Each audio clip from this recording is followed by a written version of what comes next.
నోరు బాగలేనప్పుడు ఇలా టమాటా చారు చేసుకుంటే నోటికి కమ్మగా అనిపిస్తుంది. టమాటా చారు ఇలా చేసేయండి.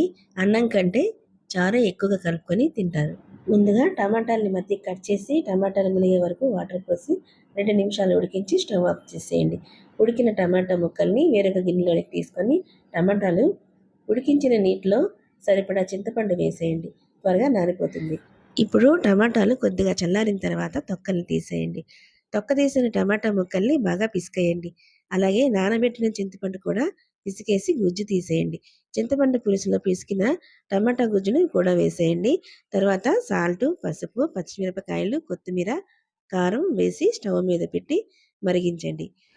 ముఖ్యంగా వర్షాకాలం, శీతాకాలం ఇలా వేడివేడిగా టమాటా చారు చేసుకొని తింటే హాయిగా అనిపిస్తుంది. ఇప్పుడైతే మనకి టమాటా చారు మరుగుతుంది కదా!